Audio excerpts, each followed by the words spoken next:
अस्सलाम वालेकुम and good afternoon to everyone. तो आज जो जिस टॉपिक के हम एमसीक्यूज डिस्कस करने जा रहे हैं वो टॉपिक है topic 6, that is immune deficiencies, primary and secondary immune deficiencies. चलिए स्टार्ट करते हैं आज के एमसीक्यूज। तो पहला एमसीक्यू है, which of the following is a primary immune deficiency.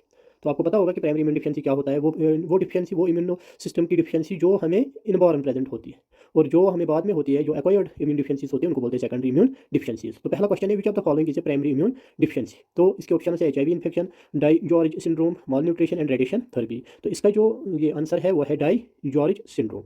तो डाई जॉर्ज सिंड्रोम जो है वो है प्राइमरी इम्यून डिफिशिएंसी। क्यों? क्योंकि primary immune deficiencies are congenital, जैसे पहले ही बोला मैंने, ये जेनेटिक भी होते हैं। तो जो DiGeorge is due to thymic aplasia.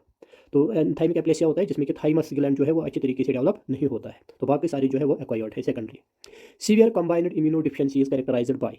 तो severe combined immune deficiency is characterized by. तो इसमें T cell deficiency, B cell deficiency, both and के सेल डिफिशिएंसी। तो इसमें आएगा both T and B cell deficiency, क्योंकि SCID patients lack both humoral and cell mediated immunity. Next जो है Bruton's agammaglobulinemia is due to mutation in. तो Bruton's एगेमोग्लोबिलिना जो है ये कौन सी डिजीज है, इसमें किस वाली चीज़ में म्यूटेशन होती है? ऑप्शन जो है वो आपकी स्क्रीन पे है और जो करेक्ट ऑप्शन है वो है ऑप्शन बी, BTK जीन। तो BTK जीन क्या है? ये एक्स लिंक्ड जीन है। तो इसमें डिफेक्टिव होता है, डिफेक्टिव, और उसकी वजह से प्रोटेनस टायरोकाइनेज जो होता है वो डिफेक्टिव होता है और इसकी वजह से जो बी सेल मैचुरेशन अच्छे से नहीं होती है। तो हम कह सकते हैं कि Bruton's agammaglobulinemia is due to the mutation in BTK gene. Which primary immuno deficiency present with recurrent candida infection. तो ऑप्शन आपके सामने है और उसका जो करेक्ट ऑप्शन है वो है कैंडिडेसिस एंडोक्राइनोपैथी सिंड्रोम। तो ये क्या होता है? Defect in T cell immunity chronic mucocutaneous कैंडिसिस।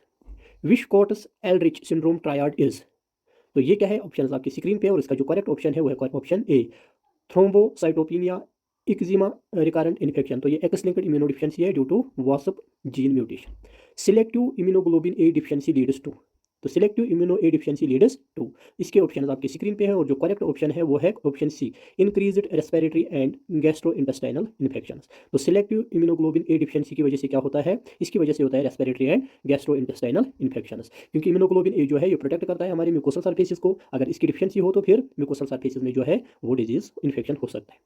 Hyper immunoglobin M syndrome is due to. तो आपने बताना है हाइपर इम्यूनोग्लोबिन एम सिंड्रोम किसकी वजह से होता है। तो ये होता है CD40L म्यूटेशन की वजह से। CD40L mutation on T cells. तो failure of class switching only IgM is produced. Next, chronic granulomatous disease CGD is caused by defect in. तो किसकी वजह से होता है? तो करेक्ट ऑप्शन जो है वो है NADPH ऑक्सीडेसिस। तो explanation, defective respiratory burst, recurrent catalase positive bacterial and fungal infection. Which test is used for diagnosing CGD। तो ऑप्शंस जो है वो आपकी स्क्रीन पे और इसका करेक्ट आंसर जो है वो है नेट्रोबिलो टेट्राजोलियम NBT। तो इसका क्या है? NBT measures oxidative burst in neutrophils defective in CGD। Ataxia telangiectasia is caused by mutation in. तो इसका जो करेक्ट ऑप्शन है वो है ATM जीन। तो ATM जीन में म्यूटेशन जब होती है तो उसकी वजह से होता है एटैक्सिया। तो एटैक्सिया क्या? Defect in DNA repair, neuro degeneration. तो इसकी वजह से ये डिफिशिएंसी होती है। अब सेकेंडरी इम्यून डिफिशिएंसी क्या है? Which of the following is the most common cause of secondary immuno deficiency world wide. तो ऑप्शन आपकी स्क्रीन पे है, रेडिएशन एक्सपोजर है, माल न्यूट्रिशन है, HIV इन्फेक्शन है या कीमोथेरेपी है। तो इसका मेन रीजन जो होता है वो माल न्यूट्रिशन होता है, क्योंकि protein energy malnutrition impairs both humoral and cell mediated immunity. HIV infection primarily destroys. तो HIV इन्फेक्शन की वजह से कौन से सेल डिस्ट्रॉय होते हैं? तो इसका जो करेक्ट आंसर है वो T हेल्पर सेल्स है। जो ऑप्शन सी है वही इसका आंसर है, क्योंकि HIV bind CD4 receptors, depletion of T helper cells. Opportunistic infection in HIV are mainly due to loss of. तो किसकी वजह से होता है? T cells. तो CD T सेल्स रेगुलेट करते हैं सेल मीडिएटेड इम्यूनिटी को। तो अगर इसमें जो फंक्शन जो लॉस हो जाती है तो अपॉर्चुनिस्टिक इन्फेक्शन के चांसेस बढ़ जाते हैं। Secondary immuno deficiency can be caused by. तो किसकी वजह से होता है? Steroid therapy, radiation, diabetes. तो इसका जो करेक्ट ऑप्शन है वो है ऑल ऑफ द एबव, क्योंकि स्टेरॉइड थेरेपी से भी इम्यून सिस्टम थोड़ा वीक हो जाता है, रेडिएशन से भी और डायबिटीज़ से भी। तो इस जब ये कोई भी प्रोसेस एक पर्सन को दी जाती है, इसकी वजह से उसका इम्यून सिस्टम ये वीक हो जाता है और डिजीज होने के चांसेस ज़्यादा होते हैं। Which virus is most associated with secondary immunodeficiency? Hepatitis B, HIV, influenza and herpes simplex virus. तो इसका करेक्ट ऑप्शन है HIV। Bone marrow suppression from chemotherapy causes. Bone marrow suppression from chemotherapy causes. Primary immuno deficiency, secondary immunodeficiency, autoimmune deficiency, allergy. तो इसका correct option है secondary immunodeficiency, क्योंकि हमें पता है कि सेकेंडरी इम्यूनो डिफिशिएंसी क्या होती है? वो एक्वायर्ड इम्यूनो डिफिशिएंसी होती है और ये होती है किसकी वजह से? अगर हमारी इम्यून सिस्टम किसी भी तरीके से वीक हो जाए। नेक्स्ट क्वेश्चन है, स्प्लीनेक्टोमी leads to susceptibility to.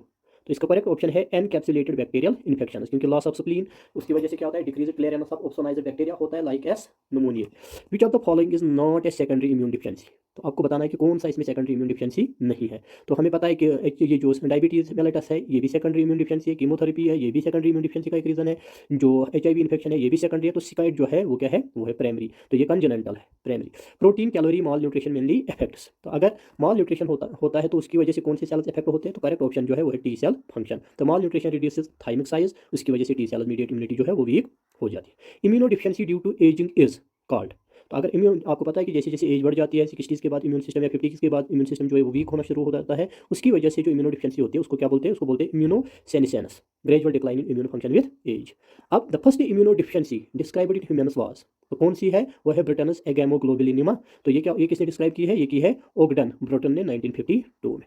Hyper IgE जिसको हम बोलते हैं जॉब सिंड्रोम भी इज एसोसिएटेड विथ, तो किसके रिलेटेड है, ये रिकरेंट स्किन एब्सेसिस के रिलेटेड भी है, सीवियर एक्जिमा भी है, निमोनिया भी है, और इसका करेक्ट ऑप्शन जो है वो all of the above. Due to STAT3 mutation, defective neutrophil chemotaxis, और इसकी वजह से ये सारे इन्फेक्शंस हो जाते हैं। Complement deficiency in C3 results in, आपको पता है कि कॉम्प्लीमेंट जो सिस्टम हमारी बॉडी में है वो भी हमें इम्यूनिटी प्रोवाइड करता है, और उसमें एक मेन प्रोडक्ट होता है C3। तो अगर उसमें डिफिशिएंसी हो जाती है तो उसकी वजह से क्या होता है, इंक्रीज्ड बैक्टीरियल इन्फेक्शंस, तो उसकी वजह से क्या होता है कि ऑप्सोनाइजेशन अच्छे से नहीं होता है और डिफिशिएंसीज हो जाती है। Common variable immunodeficiency presents in CVRD किसमें प्रेजेंट होती है, तो ये होती है एडोलसेंस और एडल्टहुड में। Unlike most primary immuno deficiency CVD present later in life. Patients with DiGeorge syndrome lack, तो ऑलरेडी ये पहले भी क्वेश्चन आया था, तो डाइजॉरिस सिंड्रोम में कौन सी चीज़ एक पेशेंट लैक करता है, B सेल करता है, T सेल, या दोनों, या NK सेल, तो इसका करेक्ट ऑप्शन जो है वो T सेल वो लैक करता है। ड्यू टू थाइमिक हाइपोप्लेसिया, इसका क्या मतलब है, थाइमिक हाइपोप्लेसिया के जो थाइमस ग्लैंड है वो अच्छे तरीके से हमारी बॉडी में डेवलप नहीं होता है, तो फिर T सेल की मैच्योरेशन भी अच्छे से नहीं होती है, तो वो T सेल लैक करते हैं, उसकी वजह से डाइजॉरिक सिंड्रोम हो जाता है। Which immuno deficiency is most common, तो आपने इनमें से बताना है कि कौन सी सबसे ज़्यादा कॉमन है, तो करेक्ट ऑप्शन जो है वो है selective immunoglobulin A deficiency, B option, क्योंकि immunoglobulin A deficiency is the most frequent primary deficiency immunodeficiency. In HIV patient, CD4 T cell count below 200 microliter indicates risk for, इसका मतलब है pneumocytosis, girovicia, pneumonia. This is the most common AIDS defining opportunistic infection. A newborn with persistent oral thrush and chronic diarrhea is suspected of having, तो इसका क्या मतलब है, उसमें कौन सी इम्यून डिफिशिएंसी है, वो है SCID, severe combined deficiency, life threatening immune deficiency. Secondary immune deficiency due to corticosteroids occurs because, क्यों होता है, रिड्यूस्ड टी सेल जो होती है वो रिड्यूस्ड टी सेल एक्टिवेशन, क्योंकि स्टेरॉइड जो है वो सप्रेस करते हैं साइटोकाइन प्रोडक्शन, और जो कि किसमें जरूरत होती है, टी सेल प्रोलिफरेशन में। और लास्ट वाला जो ये क्वेश्चन है वो है primary immuno deficiencies are mostly, तो ये क्या होते हैं, इनहर्टेड एक्वायर्ड इन्फेक्शन या न्यूट्रिशनल, तो ये पहले ही हमने डिस्कस किया, ये इनहर्टेड होते हैं, इनहर्टेड मतलब इनबॉर्न कॉन्जेनेंटल, जो पहले से ही एक ये जेनेटिक डिसऑर्डर की वजह से भी होते हैं। तो ये कुछ क्वेश्चन थे किसके रिलेटेड, ये इम्यून डिफिशिएंसीज के रिलेटेड MCQs थे। तो अगर आपको ये इम्यूनोलॉजी के नोट्स चाहिए तो आप हमें मैसेज कर सकते हो व्हाट्सएप पे।